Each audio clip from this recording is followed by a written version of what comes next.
Coming from the Radio Times, Doctor Who boss Russell T Davies says there might be a pause, hints at show hiatus.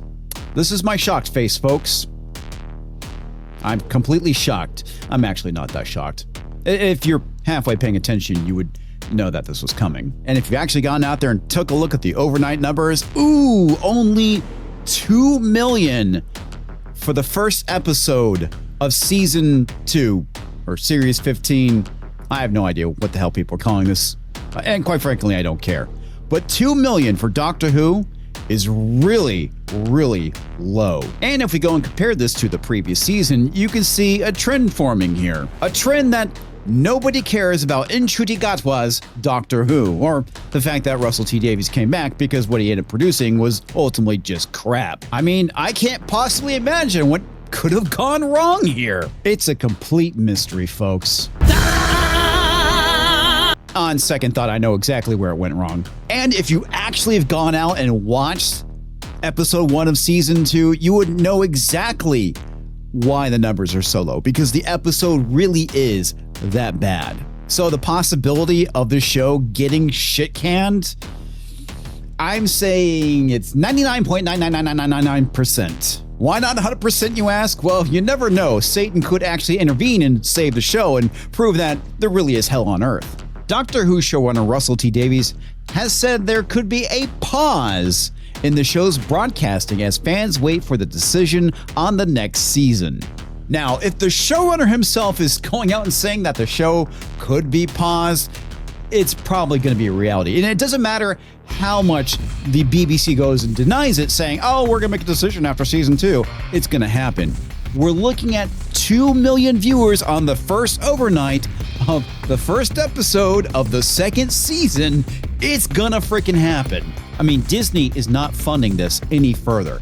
It's dead, Jim. It's over. It's kaput. And probably for the best. The newest installment starring Ncuti Gatwa as the Doctor and Veranda Sethu as the new companion, Miss Belinda Chandra. And if you're wondering why I said Miss Belinda Chandra rather than Belinda Chandra, is because the character gets rather irate when people call her Miss Belinda Chandra for some reason. Probably because of gender politics. Starts airing this week. Technically, at this point, it's already aired, but who's counting? But there's been no news on the future of the show beyond that, although we do have a spin-off, The War Between the Lands and the Sea, also on its way. I've never heard of the show, don't know what it is, and quite frankly, I don't care. Sometimes there might be a pause, and during that pause, the viewers of Newsround now will grow up a few years and start writing stories, and they'll bring it back. If the BBC had any good sense, which I know that they don't, they would let the show sit for roughly a decade, maybe more.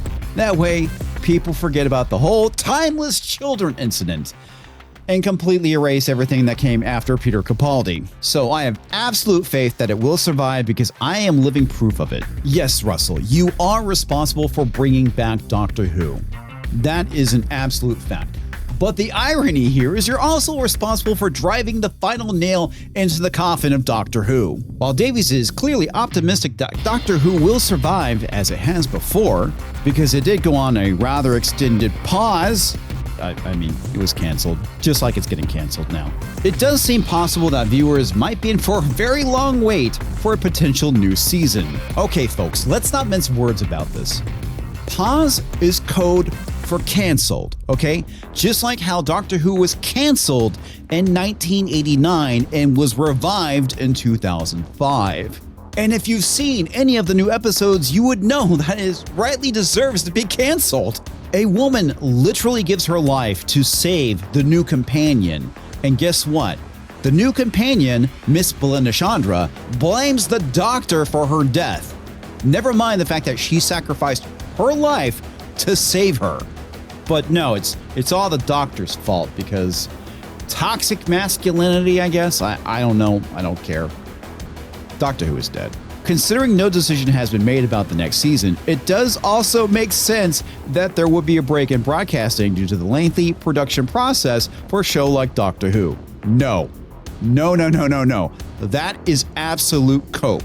Doctor Who in the past has been able to release season after season consecutively, but now, suddenly, oh yeah, streaming. It takes 3 years to put out a new season because of lengthy production times. Bull fucking shit. The only reason why there would need to be a lengthy pause between seasons is to have the audience forget how badly the BBC fucked up Doctor Who. The Timeless Children ruined Doctor Who, and they need to go and undo that damage if they want people to come back. And, well, let's be honest, they're not going to do it. So the only thing that they can do at this point would be wait 10 years and then go and reboot the show. And being that the UK is rather fucked up, who knows what things will look like in 10 years and how authoritarian the UK government will get and how much this show will just be pure propaganda pushing God knows what. It's probably for the best that the show gets canceled and never revived again. And people just have fond memories of good Doctor Who and forget about the garbage that was put out in the last 10 years. I know there's people probably gonna be showing up. Oh, well, they haven't made a decision. They're gonna make it after season 2. Let's go and review those numbers again.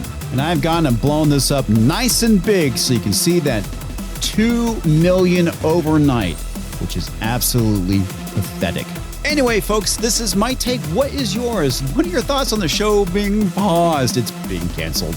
It's getting canceled. Anyway, leave your thoughts down in the comments. Hit that like button if you enjoyed this video. Subscribe if you're new to the channel. And remember, folks, freedom is always on the right side of history. I'm Ian, and I'll catch you next time.